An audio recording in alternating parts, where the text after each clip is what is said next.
Welcome to my channel. This is Afro-Jamaican and founder of crdea-com. Credea stands for the Coalition for the Repatriation of the Descendants of Enslaved Africans. We're just trying to come home. Thank you for stopping by my channel. Please like, share, and subscribe.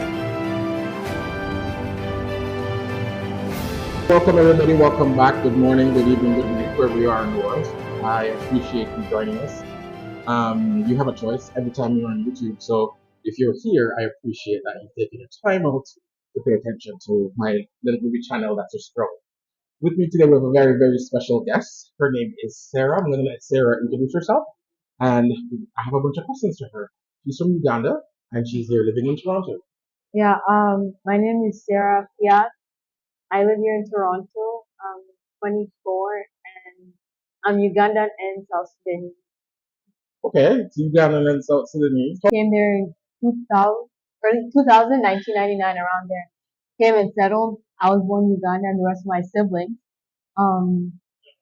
Before then, there wasn't a lot of South Sudanese in Uganda. No one had really discovered. Everyone used to go to Egypt because when the war broke out in South Sudan, they had a war for around 22 years. And when the war broke out, people were just fleeing to Egypt, Khartoum, the capital of then the soul of Sudan. So my parents flee to Uganda in 2000. So I was born. The rest of my siblings were born. And my brother. So they've been living there since. And then my dad moved to Canada after. Okay. So you said you were here in 2010. So you were about 10 years old thereabouts? Yeah, okay, yeah, and then you went back for school. Yeah, so after 5 years. So is Canada home or is Uganda home? Both feel like home. Both feel like home? Yeah, okay. Both are great countries and both feel like home. Well, there's like a different feeling when you're in the motherland, you know? Oh, I know that. When you're in Uganda. I don't know about Uganda, but I know what it's like to be there. Even if every day I wish I was there. So I totally. Same, yeah. I get that. So what was it like growing up in Uganda? To be honest, it's a very beautiful country. I love it so much. When you're there, you just feel like this is home. The weather is amazing. The food there is amazing. Growing up there was great. I went to school there. My early years of middle school. Well, there we call it primary. So I was in kindergarten, primary. I loved staying there. Everything's just so natural. Like the fruits, amazing. You wake up, there's no snow, there's none of that. Everyone is so friendly. I can see a look on your face like you're remembering. So that's so cool. Yeah, yeah. Everyone's really just kind to you. And the thing about Uganda, everyone's like so helping. So if like the neighbor doesn't have food, the neighbor's gonna bring food to them. You can go to the shop and borrow, and then when you get money, you pay it back. When you're sick, you can go to the clinic, get treated, get medication, the hospital. They know you're gonna get back the money. Everyone's like just so trustworthy. People live in a communal type. Everyone loves each other. I made a lot of good friends that I'm still in touch with right now. So I'd never been to South Sudan until 2005. We went to visit and it was just so different from me. Like, what is this? Like South Sudan and Uganda are two different places. Yeah. So going there to me was like a whole different change. It's much hotter there. But then we only stayed there for around 2 months because we were just visiting family. And then we came back to Uganda. Yeah, Uganda is very beautiful. Please, if you have a chance, go visit. There's lots to do. Amazing people. Everyone's so nice. The food is so good. It's actually like quite developing right now.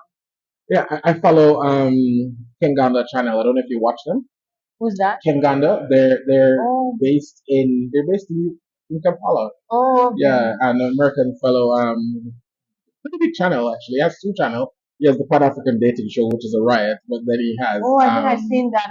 Yeah, but then he has Kenganda, which is a little bit more serious, and he talks about stuff about living in Uganda. It's been there for a few years. So you said about in Uganda, growing up if somebody didn't have food and so on, and you would share with your neighbors.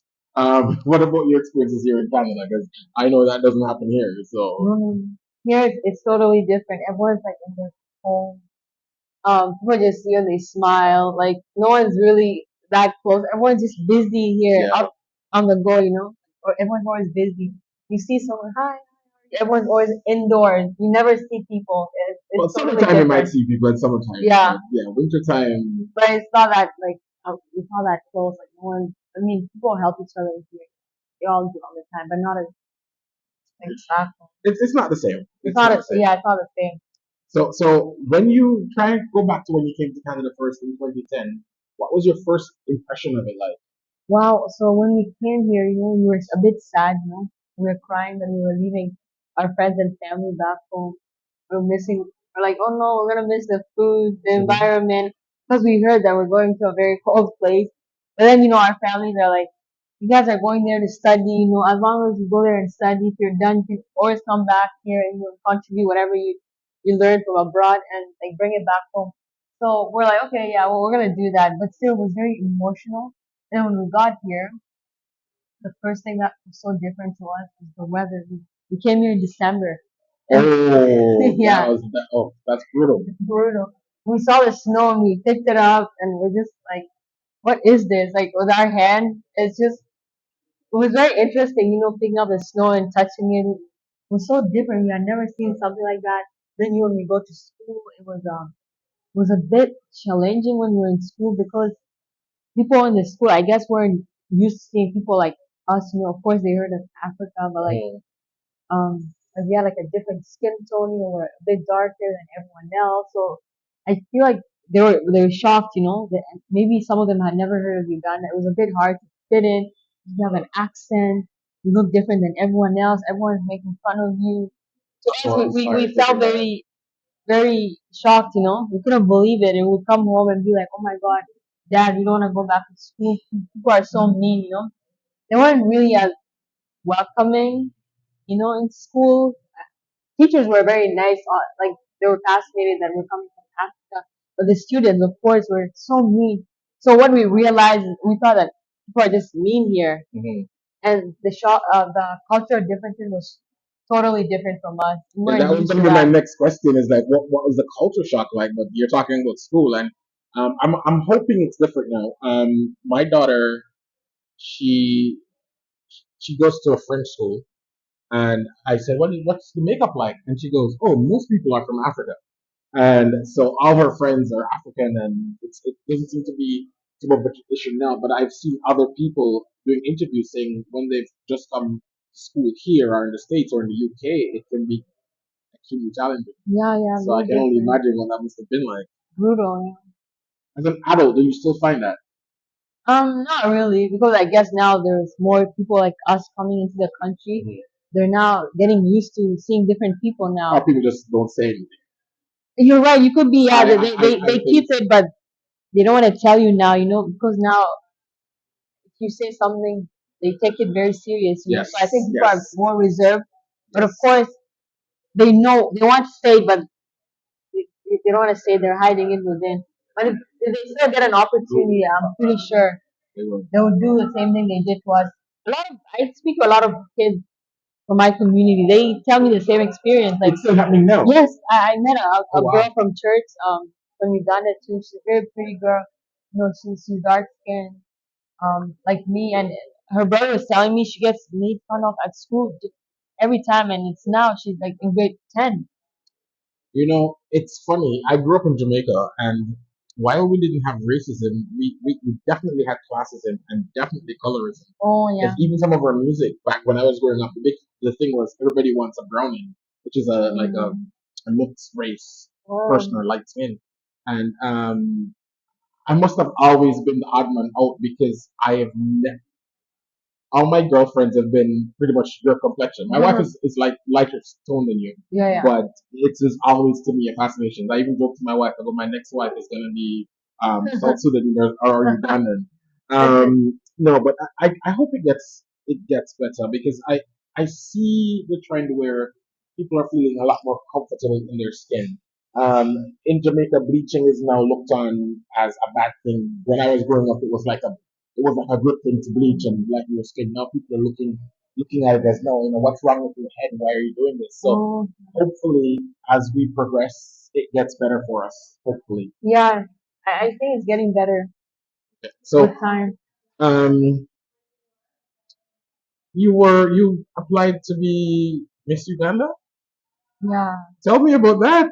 that was last year. A lot of in Uganda, I feel like because when I was growing up, people always told me to like try modeling, but I was Mm-hmm. always very shy, you know.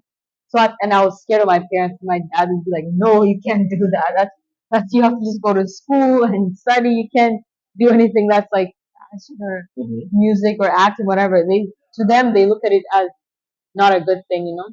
I've always been afraid of my family, but then when I was around 19, I'm like, you know what, I'll try like modeling and see where it takes me. And then I tried it now. I was pretty good. So in the Ugandan community in Canada, they were a lot of them knew me, you know, because of like modeling. So a Mm-hmm. lot of them were kind of like proud of me. And someone reached out to me. They were having Miss Uganda Canada, so they Mm-hmm. had like the the people of Miss Uganda in Uganda come because they do it in the United States, Canada, and the UK. Okay. So they came. I think the CEO of Miss Uganda in Uganda came, and they were selecting girls. So everyone was telling me, you should apply. And I'm like, no, guys, I don't think I'm going to do this. I'm like, I'm afraid of stage. I hate being in front of people. But yeah, I had to like overcome that fear of being on stage. So I told them, you know, I'm going to try because I want to overcome that fear. Everyone, I didn't want to like let people down. Everyone was just like, you have to, you're going to do this.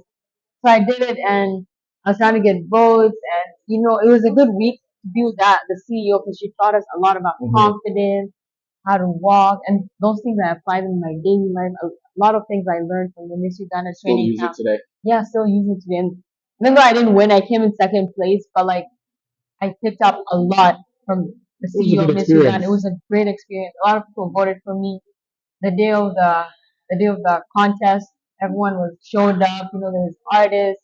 It was nerve wracking, but you know, we tried. We did our best. What about Miss Canada? Would you try? Right now, I'm too busy. I don't think I can do You're this. too busy. Busy. I don't think I can also move forward. Things. No? No, no. I think Um, I'll pass the stage. No, you're no past more. that No, stage yeah. no more. I hear you. So you say you're too busy. Tell me what keeps you so busy. Because I have to go to school, and I finished my first program, and I'm about to move to do the bachelor's. And of course, that's going to take a lot of time. I'm hoping to start next year, May 2025, and see how that goes. But right now, I'm working, oh my God, like 2 jobs. It's like crazy. I'm trying to save up for my first program, I'm trying to pay off the student loan. And also, like, when you get, like, from my agency and get jobs, it becomes busy and, you know, family So too. you're doing modeling, you're work, and you're working 2 jobs. Tell them because I tell people, I tell some people that when you are in the Caribbean or you're in you're, you're in Africa, you have 1 job and that's it. I go when you're Yeah, in the West, people have 2 and 3 jobs and people think we're crazy. I'm like, no, you kind of have to. not easy. You kind of have to. It's not easy. Yeah, it's very Okay. expensive. You have to pay the bills, you know. My Yeah, goodness, you get paid in dollars, but your bills are also in dollars. dollars. So yeah.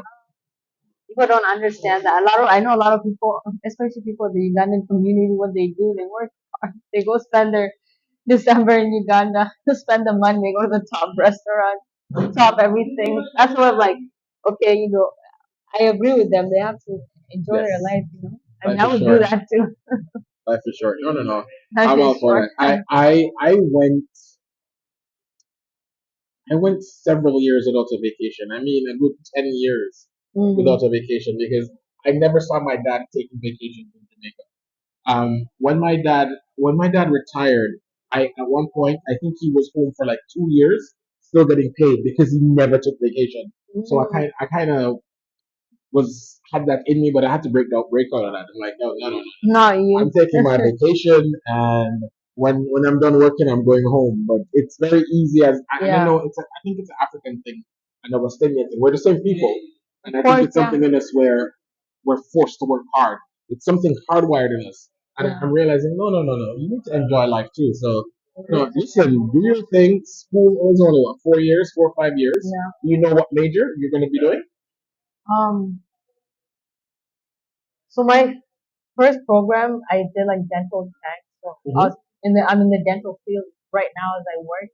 And obviously, I think I wanted to proceed and do like try to apply to like dental school, which will probably take like 10 years.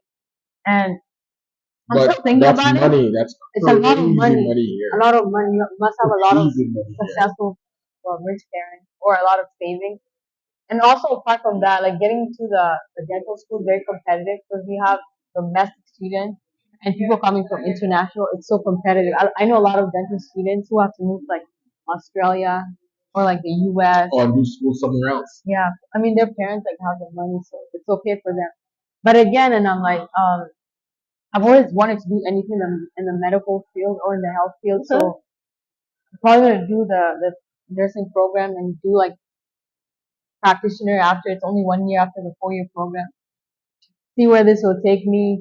Work, help people.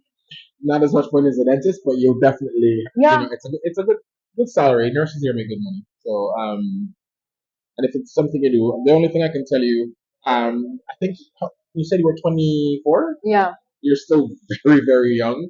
So whatever you're going to do with your life, try and live your passion. Take it from somebody who's 50. Live your passion because you don't want to get to my age and realize, holy crap, what did I do? I worked just for money. And for some people, that's okay, but really, it's not a quality of life. I don't necessarily think. So definitely, I would say, if that's your passion, go for it. Yeah, I think With that all is your I heart think and that your is mind. I think that's my passion, like helping people, being there for people. Even like working like in a dental office, I get to like talk to people, recommend them, and help them. And I think I like working with the health field, so I think it should be good. Okay, good, good Yeah. stuff. So, like, you have your And well, plan. of course, one day, like of course, my passion one day is to like return back home and participate in politics. I come from Really? like a long line of politicians back. Really? Yeah, yeah. You want to talk about that a little bit more? Sure, yeah. Okay. What do you think you'd want to change? What would be the first thing? Let's say you go back home. Which home is it? Is it going to be Uganda or South Sudan? Probably South Sudan. Probably South Sudan. So But I feel like they need more there than in Uganda. fair enough. Fair enough. What would be the first thing that you would tackle as a politician? Oh, so close. Like poverty. Poverty. Help people become better in their life, Try and help the youth, especially the youth, the grown ups, try to bring employment, make sure people are happy, tackle whatever health issues that are going on in the country. I'm not just going there to work for myself. They say politics is selfish. People only go there to work for themselves and make themselves rich, especially back home. But to me, I feel like this is for the people. It's not for myself. I'm not that selfish. And I want to do this after I retire. I hear you. I hear you. I mean, that's admirable. I'm afraid of politics, to be very honest. Yeah. I find I think people go in with good intentions, and if you're not well grounded and believe in your cause, I think it's really sweet. Because I remember I was in Jamaica and I was with a politician. I was probably 20 or 21. There was an election, and I heard a politician who said, he literally said, "I have 4 years to get rich," and I was like, "Oh my god." I mean, I'd never say who it is. I don't even think he's in politics anymore, but said that in front of my face. A lot of people do And I that. was like, wow. So good for A you. lot of people do that. They're just going in for the money, which is not good because this is taxpayers' money. People pay a lot of taxes, and you're just eating it. For at the end of the day, people are really struggling. And how do you sleep at night knowing that you're Oh, they doing all sleep this very well. corruption? They sleep very well. Probably had very nice mattresses too. So you mentioned South Sudan, and you sound like that's where your other passion is. You're gonna do your medical field, but you want to go Yeah, back and serve. serve the people. No, Yeah, absolutely. So you consider yourself a Pan Africanist? very. Yeah. Yeah. I only recently became a Pan Africanist. I'll be very honest with you. Yeah. I was Captain Canada for a very long time. I came here.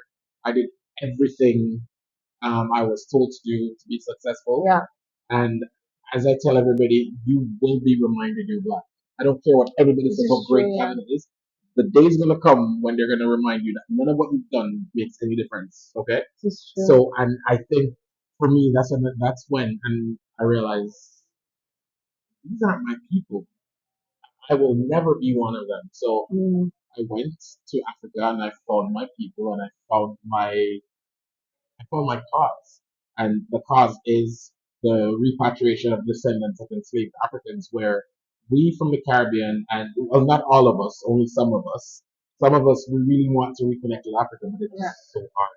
And it ties into kind of what you're saying is we are coming from the West, we have resources, we have education, just like you. I mean, you're not a descendant of a slave, but it's the same thing. When you go back, you're no longer the same. You're going back with experience, you're going back with financial resources, you're able to do so much more. So for us, it's like, okay, allow us to come back. We are able to contribute as well. But that's easier said. That's easier said than done. It is there are forces at play because most of these countries they have constitutions that limit us from coming back, and I think it was just handed down at independence, and some things just were never changed. So, where do you see yourself in 5 years from now? Um, 5 years from Yeah, now, you would have finished school, so I would have finished school, probably working. Yeah, probably working and trying to like build a house back home to rent out. That's like a that's like a passion. Something that's I a want to real do. thing. Like build a house, make sure I rent it out. Put like a shop there, rent it out. I tell people that I mean people say, oh, Africans are poor. I'm like, you see an African with a house, the house is paid for. You see them Yeah, with a it's just car, true. that car is paid for. There's no mortgage. So no matter how expensive the car is or how big the house is, it's paid for. Yeah, it's But true. they don't Oh, understand that's that. true. Yeah. People here live in big houses, and I'm like, dude, you have 30 years on that mortgage. It's not yours until you finish paying for it, and you lose your job within 6 months. You could probably lose your house. And people here they don't understand, and people in Africa think it's paradise. And I'm like, They I'm not saying it's not the bad somewhat thing. comfortable. What I'm saying is it's not real. You could lose your job and like Anytime. this, you're homeless, you're on the street. Whereas if you own you build your house and your shop back home, you're renting out your shop, you have your house, you stop working, ain't You're nobody good. coming to kick you out of that house. No. And you have some matoke planted But outside and some chicken and then you, you're good. you, And like a lot of people I know in Uganda that are because in Uganda the good thing about Uganda materials are really cheap. Mhm. Like if you have your ancestral land or you're buying land, materials are really cheap in Uganda. So a lot of people that I know that are here, even my age groups that are very ambitious, a lot of them who left their parents back home like have built a lot of like big houses for their parents. Like as an achievement to give things back to their parents or just build one for themselves. In 2 years and it's done and you see like a lot of people feel like building a house, that's an accomplishment. It's a big thing, you know? It is. I I remember a coworker said to me once. She lived in a really bad neighborhood in Toronto, and I said, why do you live there? You make good money, why whatever. And she said, come here, let me show you something. And she took out her phone and she showed me this beautiful house. She goes, this is my house, and when I'm on vacation, this is where I go. And she Wow. goes, I am working till I'm 55, and then I'm going home to my house. And I'm Wow. like, wow, but because when as again, people like me get tricked. When I came, it was all about this is the best country in the world to live. Yeah. You're never gonna want to live anywhere else. So you don't make any kind of roots or any foundations back home. Yeah. And you get to a certain point and it's too late. I cannot afford anything in Jamaica right now. I can't. I can get a plot of land in Kenya for the price of an iPhone. I could, and I'm sure Uganda is the same thing. Oh yeah, yeah. But I could never get that in Jamaica. You have to have like hundreds of thousands of dollars to buy a house in Jamaica. And I mean, I live small 2 bedroom house. But because when you come here, if you're not careful and you lose your culture, you get immersed into this Canadian way of life, and then this is all you know. And you lose your job, and that's it. There's nowhere to go. You have nothing to go back to. Yeah, it's So crazy. take it from me, guys. Don't give up your culture. Yeah. Invest in your home country, wherever that is. And it doesn't matter what color you are. You could be from Ireland. You could be from China. Wherever it is, you invest because maybe one day you just want to go home. You want to be with your people. Yeah. So definitely, definitely. I have an example. I have a co-worker. She's Indian, and her parents just recently bought a house in Brampton. And her parents are maybe in their 50s, early 60s, and she's telling me the mortgage is 6,000 a month. I'm Oh like, my God. what kind of jobs are the parents are old? How are they working to pay this 6 months, $6,000 a month? Yeah. I was in shock. How many jobs do you have to do, and you're not gonna sleep in that house? You're just gonna be working and working.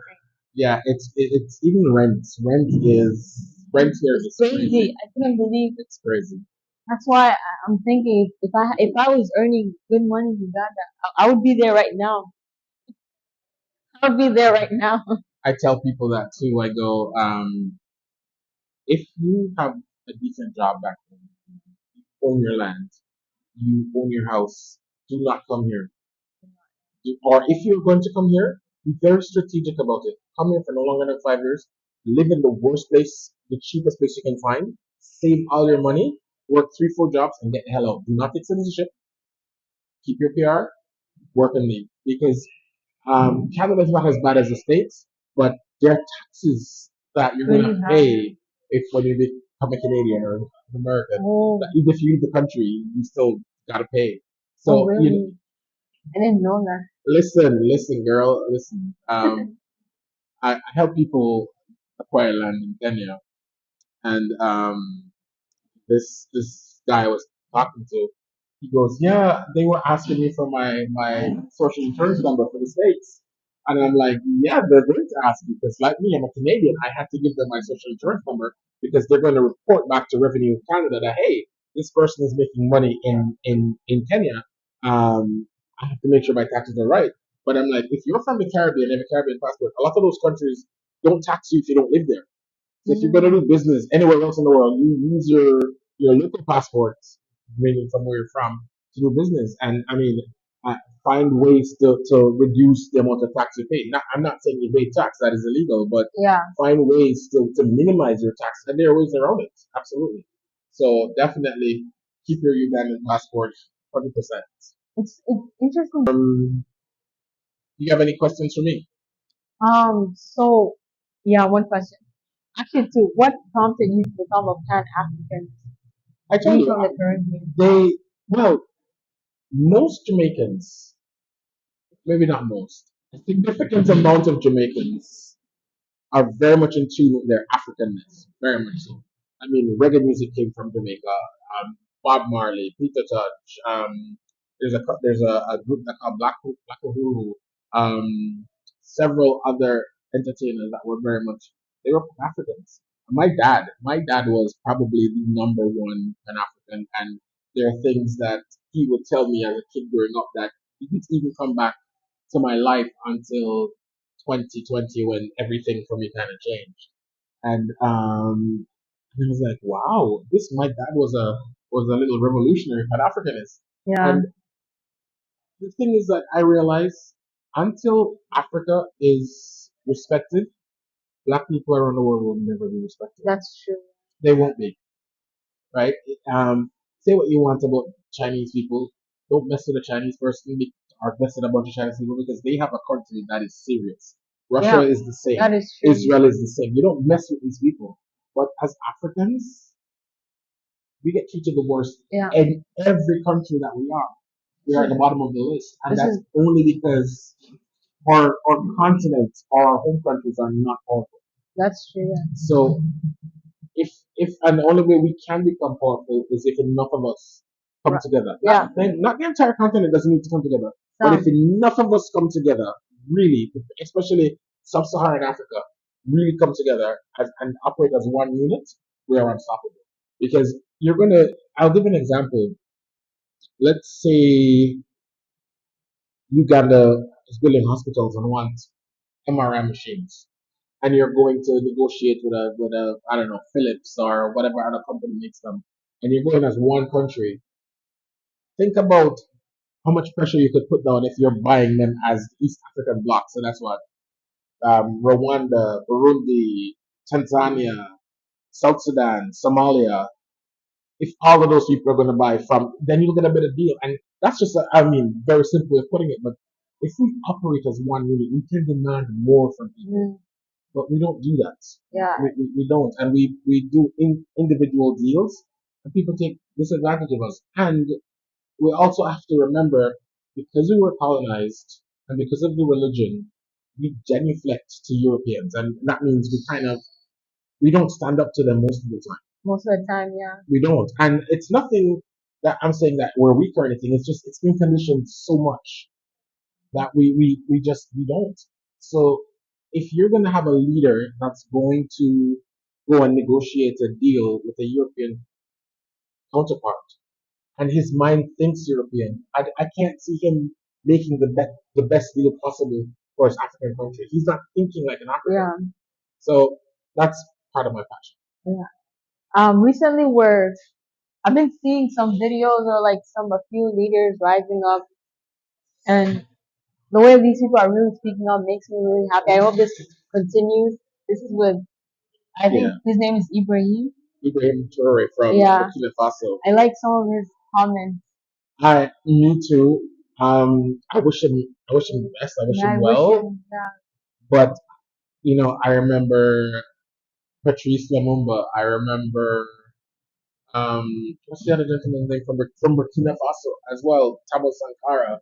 I remember those people who were on the right path, but what happens? Yes, that's true. They get unalived, right? So they had Muammar Gaddafi. Yes. As a kid growing up, I thought that man was the most evil man on the planet because that's what the news told us. As an adult, reading and learning more, and I'm realizing, oh my, this has been completely misrepresented to us. So again, the media is really powerful. Yes, it's this. The media is so powerful that people will own houses in Uganda or in Nigeria or in Kenya and own land and sell them to be able to get here to work in a factory. And I cannot understand that. It's a trap. Yeah. And that's what I said. Come here, have a plan for 5 years, 10 years, but have a plan and an exit strategy. Make your money and go. Because I know people will see this and I'm going to get Canadians coming for me, but guess what? Canada does this to African countries as well. They go in, they take resources and leave. The US does it too. So a lot of the Western countries, we have to do what we have to do. But again, if our countries don't come together and really operate as one, and I think the closest union I see in Africa is East African Community. ECOWAS is a joke, absolute joke. SADC, I don't know. South Africa is South Africa is a different story altogether. I don't want to say anything. They're family, right? And we don't talk about our dirty linen in public. But I think East Africa really could galvanize and have more things on a regional basis. I think it could be unstoppable. I really believe so. Yeah, that's true. Because we're growing. We're growing. For example, Kenya, see the economy is growing a lot. From the 90s to now, it's been rapidly growing. Uganda, Kampala is changing. People show me pictures of like 10 years ago. No, I was like, wow, it's unbelievable. I know. Like my hometown, where I live for like half of my life, when you see pictures from like 5 years ago, and then my mom sends me new pictures, I'm like, wow, that does not look like the states I grew up in. It's so different. It's like a lot of people are coming in. How often do you get to go home? I think every 2 years.